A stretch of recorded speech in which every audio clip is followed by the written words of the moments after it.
You know, if you had been raised in this town,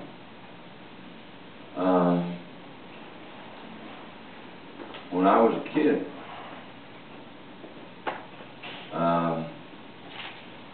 you know,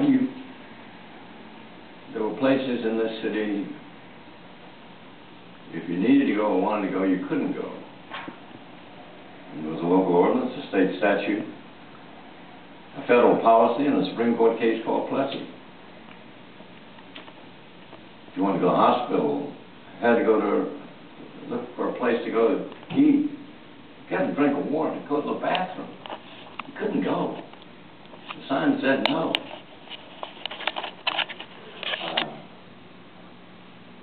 And let me just get personal for a minute because it is.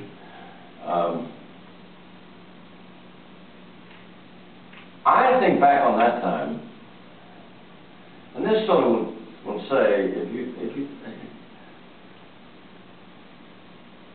what I'm going to tell you is difficult to believe. If you go back when I'm a child and a teenager and listening, I can't tell you how many times I got on a city first trolley car or bus and sat there and watched, let's say, men and women, but I watched Rosa Parks' counterparts in Nashville board those buses, pay their fare late in the afternoon, many of them carrying bundles, maybe supper. They worked as domestics for white women. Two of them worked for my mother. To this day, they were surrogate mothers at the time, Bertie Mae Lytle and Lily Wright.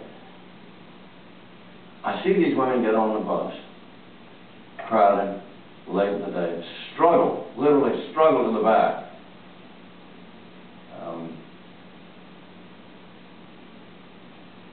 And I never saw them. And you say, that can't be. If you read Ralph Ellison's book, The Invisible Man, you know that's the way we work. We looked at them, through them, over them, behind them, and I cannot for the life of me. I mean, and I struggle with it, and I've talked to my grandson about it. I can't figure out where my head was, where my heart was. How can I not see the indignity, the humiliation, the injustice of that? And so I never saw them. And I think, what was in my head, my heart? Where were my parents? Where were my teachers? Never once in the pulpit on Sunday did anybody even address the indignity and the injustice and the humiliation of that. So I look back on that time and think about this time, and you know I never believed it could happen. And to have it happen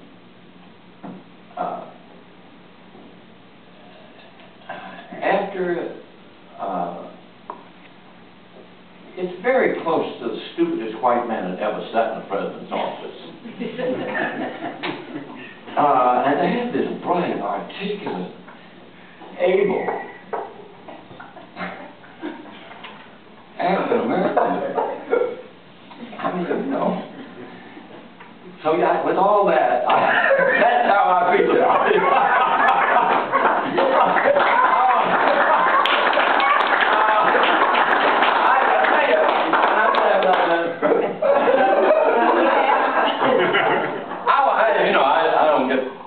I won't get another shot at you. You won't get another shot at me. Don't count on that. I started with a story about my grandson. I want to end with a story about Jack. Because, you know, Southern boys carry a lot of guilt. And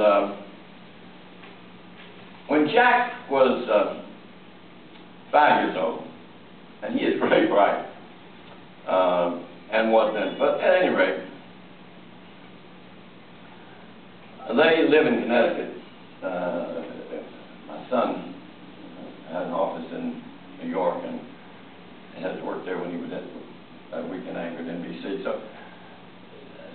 So I go up to Connecticut, and it was one Thanksgiving. It was the Thanksgiving he was 5. This is a little more than a 2-minute story, but it's not much. And I know I'm keeping you from important business, but as long as I'm here. So my daughter-in-law, beautiful Carrie Brock, former television anchor herself, said to me, "Grand, why don't you take Jack to kindergarten this morning?" So I take him over to the kindergarten. She said it's a wonderful place, and it was part of a Unitarian church. It was kindergarten daycare. And I go in, and the decor is beautiful, and the kids' posters are all over, and they're 15 lovely kids, and teachers, 2 teachers, just wonderful. And I come home, and my daughter says, "How was it?" I said, "Well, just as you said, it's wonderful," and I enjoyed it. But I said, I noticed that Jack had a couple of classmates, Spencer and Aaron, and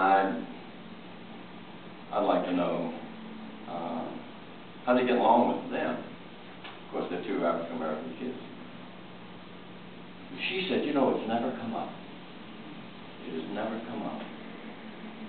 We know that it will, and John and I have talked about it, and we're going to deal with it with loving care. And we're basically going to say to him, Jack Cullerman doesn't make a difference." So my job in those days was to read to him before he went to sleep, and I'd usually read 2 chapters or 3 chapters or 2 stories or 3 stories. And my son came in that night. We sort of snuggled, and Dad, read him 1 story tonight. Long day today. Tomorrow's Thanksgiving. Long day. 1 story. Read him 1 story. Got it, Jack? 1 story. Yes, Dad. Yes, John. So it's one. He wants a chapter in Harry Potter. I give him the chapter in Harry Potter, and I get to him. He says, "Grand." That's what he calls me, Grand. G-R-A-N-D. Isn't that true? My wife thinks she should be grander. But anyway, he says, "Grand, Dad said you could read me 1 story. But, you know, you could tell me another story." Anyway, smiled. I said, "Fine, Jack, what do you want to know about?" And he said, "What should I tell you about?" He said, "I'd like for you to tell me the story about when you got hurt in Montgomery, Alabama." And I said, "What do you know about it?" He said, "Well, one night, not long ago, we were watching the History Channel, and there was a documentary. And there was a bald-haired guy in there playing your part." And I said, "Well, Jack, I'll tell you the story. And it has to be a short story, but it's a story with a happy ending. In Montgomery, Alabama, there was a mean, angry, hostile white people. And they didn't want black people to ride the bus. The black people wanted to ride the bus, needed to ride the bus. And so they tried to ride the bus.